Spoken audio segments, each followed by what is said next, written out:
నోటికి ఏమన్నా కారంగా తిననిపించినప్పుడు ఇలా ఒకసారి రాయలసీమ స్పెషల్ ఎల్లుల్లి కారాన్ని చేశారంటే చాలా చాలా బాగుంటుంది.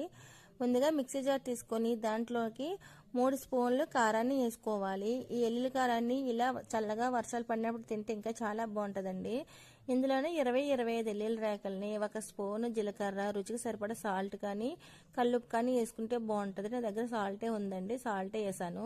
ఇలా ఆడుకున్న తర్వాత దీన్ని ఇప్పుడు పోపు వేసుకోవాలి. స్టవ్ వెలిగించి కళాయి పెట్టి కొంచెం ఆయిల్ వేసుకొని ఆవాలు, జీలకర్ర, గుల్పప్పు, శనగపప్పుని వేసుకొని దంచుకున్న ఎల్లుల్లి రేకల్ని, 3 ఎండుమిరపకాయలు, కొంచెం కరివేపాకును కూడా వేసుకొని మనం ఆడుకున్న ఎల్లుల్లి కారాన్ని కూడా వేసేసుకోవాలి. వేసుకున్న తర్వాత బాగా కలిపేసుకోవాలండి.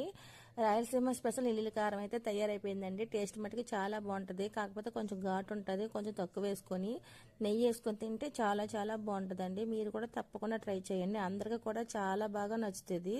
ఓకేనా ఫ్రెండ్స్, మరిన్ని వీడియోల కోసం మన ఛానల్ సబ్స్క్రైబ్ చేసుకోండి. Bye friends.